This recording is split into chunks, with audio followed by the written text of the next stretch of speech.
টাকা গোছানো শেষ, এখন গণনা করা হবে কয়টা টাকা হয়েছে।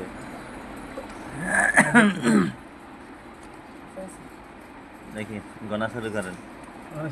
হ্যাঁ দেন।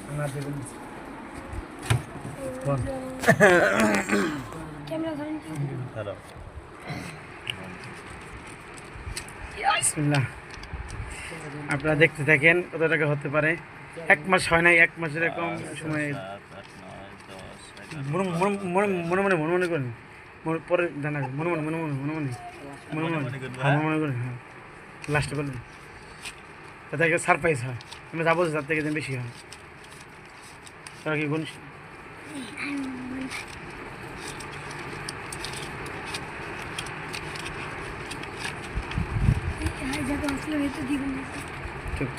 এই তোর উপর দিয়ে থাক, ধরতে হবে। কথা হয়েছে, চুপ থাক।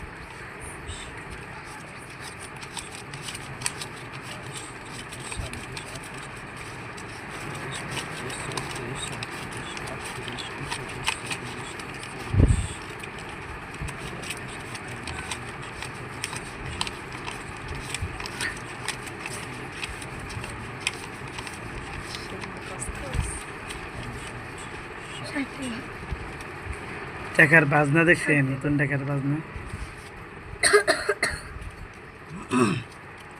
কত হয়েছে? কত কত হয়েছে? আমি তো কইতে পারিনি। 2617 টাকা। আলহামদুলিল্লাহ, প্রায় 3000। আমি তাহলে আর 3 দিন পরে হইলে এনামা দিতে হবে। আর 3 দিন পরে যদি ভাঙতাম তাহলে 3000 টাকা হয়ে গেছে ইনশাল্লাহ। এখন আলহামদুলিল্লাহ 2600 টাকা হয়েছে।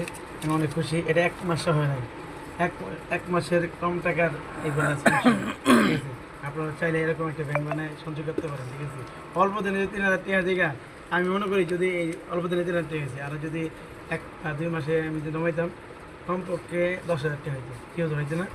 হয়ে যেত। যদি 1 মাসে, যদি 1 মাস হয় না কিন্তু 2-3 সপ্তাহ হয়েছে, কিন্তু 2-3 সপ্তাহে 3000 টাকা গেছে। আর এরকম যদি আর 2 মাস যায় তাহলে মাসে মাসে তো মোটামুটি আল্লাহ দিলে ভালোই একটা আমার আসে, মোটামুটি 10,000 টাকা হয়ে গেছে। আর এখানে যদি পান খাওয়ার টাকাটা জমতো তাহলে আর 2000 টাকা বাইরে দিত। হ্যাঁ ঠিক আছে। আর আমি তো দেখতেছিলাম পান খেয়েছি, আমি এই পান না খেয়ে চেষ্টা করছি যে মানে পান খাইছি বাকি টাকা জমানো বেশি করছি। টাকা জমানোর নিয়ত না থাকলে টাকাগুলো মনে করেন শেষ হয়ে যেত, কোনো টেরও পাইতেন না। বা এরকম টাকা আমি রাখতাম না। টাকা জমা নিয়ত ছিল, টাকা জমাইছি, ভবিষ্যতে ইনশাল্লাহ টাকা জমাইতে থাকবো। মানে বাকি এত করবো না। ঠিক আছে, সব নতুন টাকা আসলে সবারই কিন্তু নতুন টাকা